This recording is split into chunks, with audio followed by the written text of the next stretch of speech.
My favorite car that I have ever owned was a 2014 BMW i3 Rex.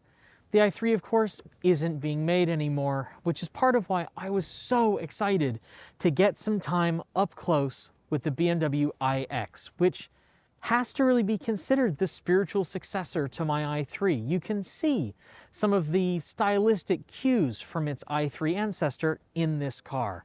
But of course, this is larger. It's a bit more of a conventional crossover format. And I have to say, this particular one, well, it's a bit gaudy in the best way possible. From the bronze/gold trim against this beautiful blue to the crystal iDrive controller, it just has the feeling of an occasion in a way that I really, really enjoy. But it's not all glitz and glass with this car. You get a beautiful and very, very comfortable interior and a really spacious rear cargo area with a really, really generous sort of subfloor space as well. You can really see not only my beloved i3, but of course also the iNext concept in what became the iX. And it really is a car that I feel has the potential to be something special. And that's not something I say about every car we look at. But enough about the outside. Let's get in it and get a feel for where this car really shines. So the interior of the iX is a place that really feels very special. And to be honest, it feels very luxury. I've gotten some criticism from viewers of the channel because I can be pretty strict and pretty harsh in what it takes to meet my definition of luxury in an EV. And boy, BMW has done it. From the incredibly soft and supple materials to the crystal controls for the iDrive controller and the gear selector and the crystal for the seat movements. I mean, that's all stuff that when I saw it in pictures, I thought, well, that's objectively silly. And sitting here now, it's still objectively silly, but in the most fabulous, glorious way, and I love it. This feels like the car that an aging drag queen would lust after. Now, this is going to shock you, but you have a long, slightly curved display. I know, you'd never expect that in EV, except pretty much every EV we've looked at today. But it is very nice. It's very sharp. It fits the space very, very well. You have this not remotely round steering wheel. It's very like septagonal or pentagon shaped. It's weird. I kind of wish this just had a round steering wheel. I'm a big fan of round steering wheels. The one thing in here that does really annoy me is that when the door is closed, you have to press a button to release the door to get out. Now, my husband drives a Tesla Model 3. I drive that car pretty often. I'm used to door buttons. I just don't like them. You also have a glorious panoramic sunroof, nice view out the front, although it is a pretty long front bonnet, and of course there is no front trunk. The only thing you can open up front is the little port to add windshield washer fluid. Though, as Michael pointed out, the people who buy this car probably aren't filling their own windshield washer fluid. The first word that comes to mind in the backseat of the iX, honestly, is dark.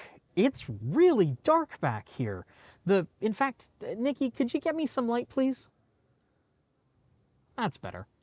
The panoramic roof, which is quite lovely, is very heavily tinted. The rear side windows are quite heavily tinted, and the rear quarter windows are quite heavily tinted. And it is dark back here, but it is generally pretty nice. These seats are a bit harder than I would like, though the materials that make them are quite lovely.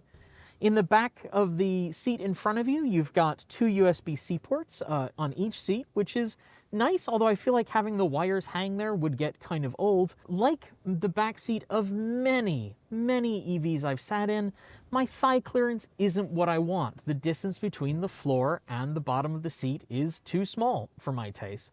And you definitely get the feeling that this is what it is, a compact luxury electric crossover. The back seats are way better than many small crossovers I've sat in, but you definitely get the feeling that they are not where the designer's priority lay. You could certainly sit two people side by side quite comfortably. You would not want to go for more than a couple minute drive, I think, with three people abreast in the back of this car. But to be honest, in this size class, that's exactly what you expect. I have plenty of headroom.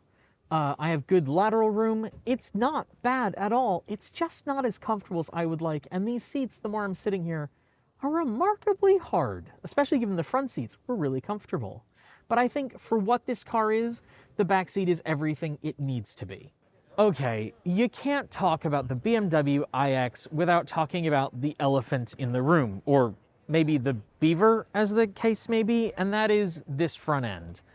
A lot of ink has been spilled about this grille-like space, and yeah, it's not the car's best feature. But to be honest, I don't look at the front end of my car all that often. I could, in my head, edit it out from the driver's seat. You do get a quite expansive bonnet for a vehicle that doesn't have a frunk. As you may know, the only thing you can open up here, as I mentioned, is the washer compartment, which is under the BMW rondelle, and I can't decide if it's really clever or really silly. Other than that, you've got relatively attractive, if somewhat neutral headlights, and that's about it.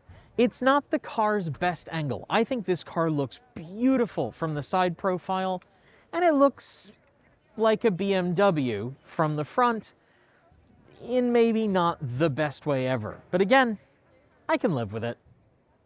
Nowhere do I feel the influence of the i3 on the iX more than in the rear. Now, this isn't a sheet of glass like it was on the i3, but to be honest, that was a pretty terrible idea on the i3, so I don't miss it.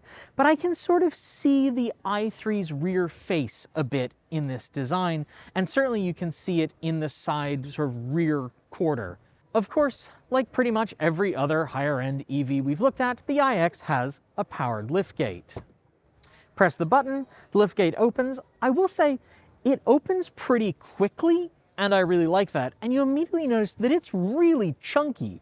The side view of this car with the liftgate open is a little comical. It's very strange. And of course, to comply with regulations in many countries, including the US, there are auxiliary lights in the side of the open area because the lights lift with the rear gate. This is not a huge vehicle, and I am really impressed by just how spacious this is. This is a lot more than you get in some of the other cars we've looked at, and it doesn't stop there. If you lift this compartment, you have an enormous subfloor. It's not the widest thing, but it's incredibly deep. It's certainly, I mean, it's that deep. The iX has a fair amount of practicality in a way that I really appreciate in what is an awfully compact car. Now, I know some people are going to say, but it doesn't have a frunk. And yes, I suppose you could be annoyed about that.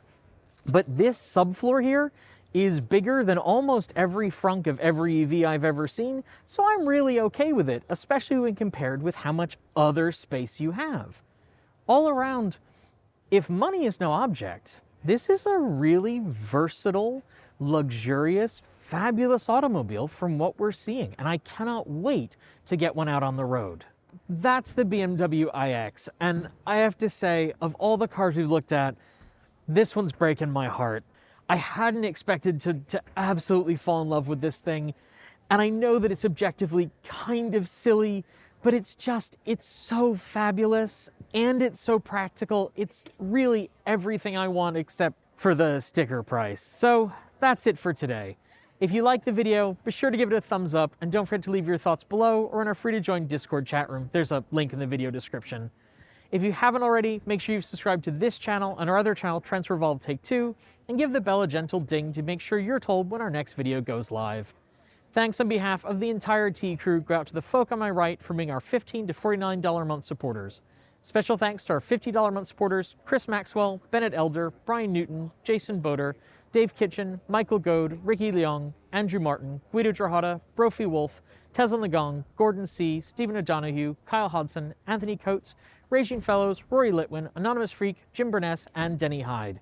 And our deepest gratitude to our $100 a month supporters, Marcel Ward, Reggie Watts, Joe Bresney, JP Fagerback, Will Graylin, Matthew Drobnak, John Lyons, Christopher Lee Jones, Laura Reynolds, Paul Conway, Ellery Hensley, and Ian.